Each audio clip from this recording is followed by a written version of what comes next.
Thank you very much. Let me start by recognizing the chief guest, the former president of the Republic of Botswana and my very good friend, Dr.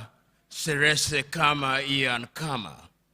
Permit me also to recognize my friend, the former Vice President of the Republic of Kenya, the Honorable Stephen Kalonzo Musyoka, to recognize the Governor of my Kweni, Mutula Kilonzo Jr., Mama Mulwa, the Chair of the Trustees of Lukenya University, the Chair of the Council, the Vice Chancellor of the University, the Chancellor of the University, the Pro-Chancellor, my good friend Dr. Heda, the academic staff, and permit me also to recognize some of my friends who have traveled far and wide to be present here. Madam Senait Dimitri, who is a big business person in Ethiopia, has traveled to be with us here. My good friend Nurdin Kajuma from the United Republic of Tanzania. And of course, Lat Maker from the Republic of South Sudan. I believe Dr. Wanji Kundungu is also here, one of the major proprietors, and Ray Nyamwea. Your Excellency, exactly 2 years ago, we were present here with my good friend Julius Selo Malema to institute the Pan-African Institute. And perhaps wisdom demands that the historical context is established.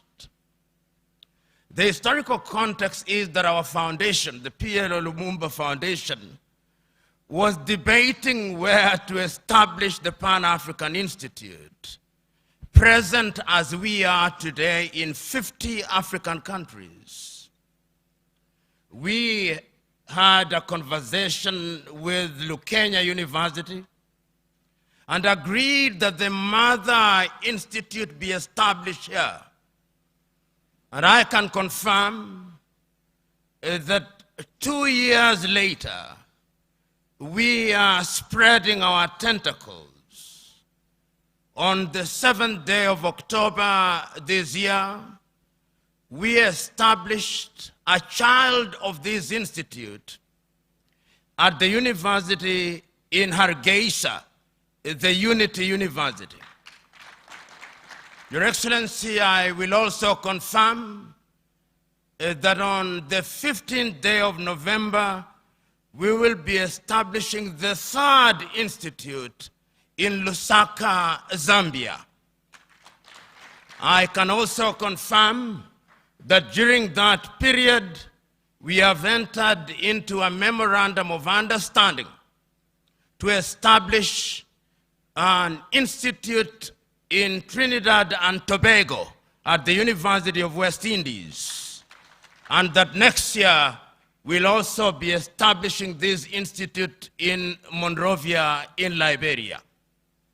And we say all these because we recognize that over the years, Pan-Africanism has been romanticized.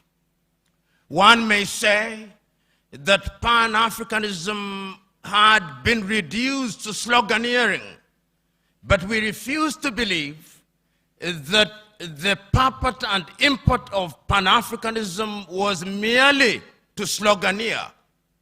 And that is why we strive to give content to Pan-Africanism. Your Excellency will want to know that under the aegis of this institute, we are touching young people in the continent of Africa. In Kumasi in Ghana, early this year, we established at Obuasi High School an Innovation and Invention Center. And next year, we'll be showcasing some of the things that young Africans are doing. This very same year, in Monrovia, we have established a Pan-African clothing line. And on Saturday, I will be in Lusaka, Zambia, to establish the Pan-African Media House at Eden University. I also want to make known that in the manner that my good friend Kiprono Kitony and Robert Nyasimia said, we hold the view that Pan-Africanism must not be confined in the arena of politicking without more. We believe, as my good friend Selo Malema said, that economic liberation is indeed the true liberation.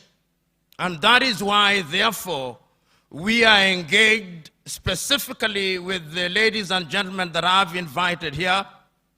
We will very shortly, in the first quarter of the year 2026, be establishing jointly with Nurdin Kajuma a program for feeding Africa, and the tag name is, Have You Eaten Today?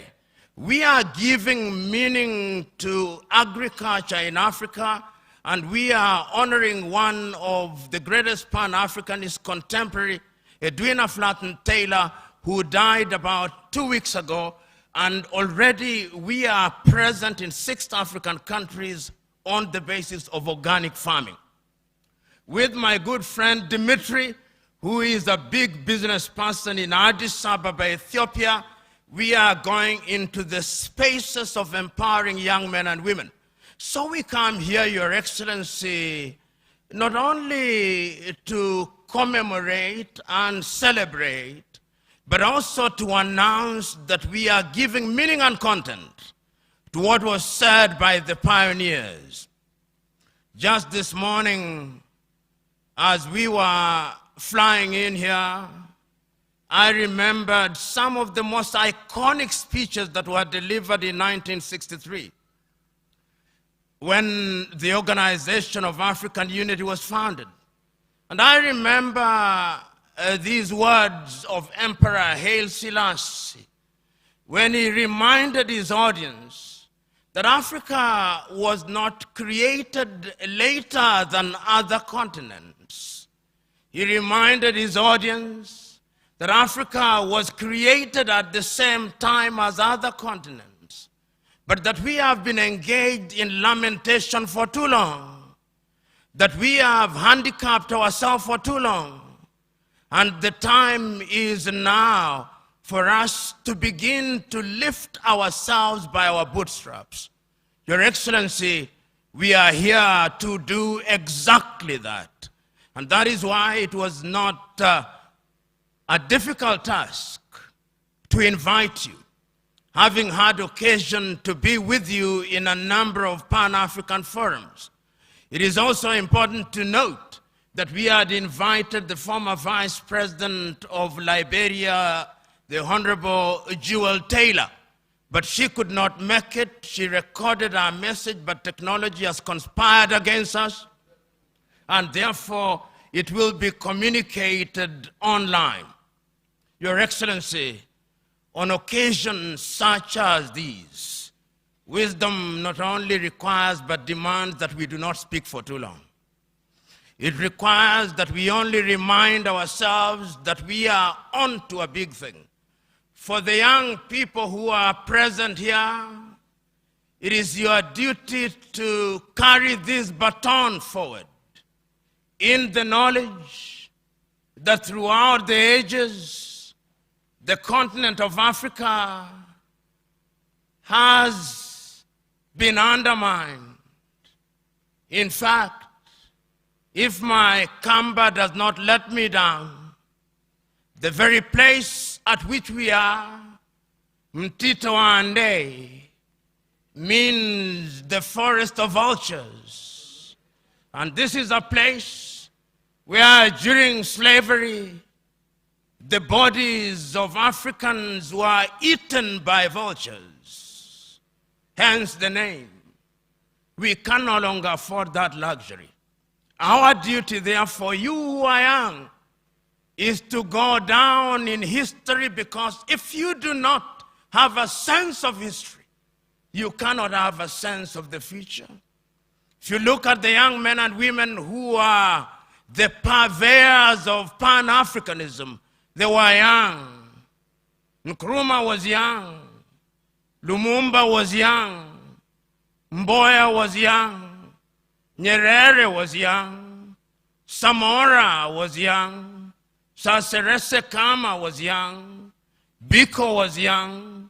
Amilcar Cabral was young. Ahmed Ben Bella was young. Tiro Ngopote was young. Kaunda was young. It is in your youth that you must carry this baton in the knowledge that Africa can only be catapulted into the orbit of sustainable development if our young men and women are in the forefront. And I pray and hope that beyond today's celebration, marked with pomp and circumstance, you will, each one of you, do that which is good and right.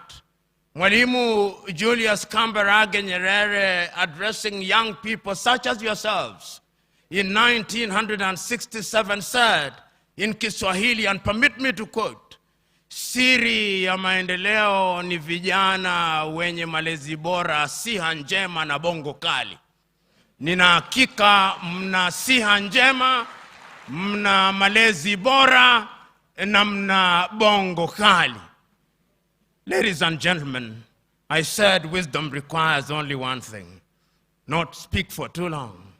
I now conclude my remarks, and in so doing invite my good friend Sylvia Kasanga Mulua to lead us into the next segment of this engagement. God bless you all.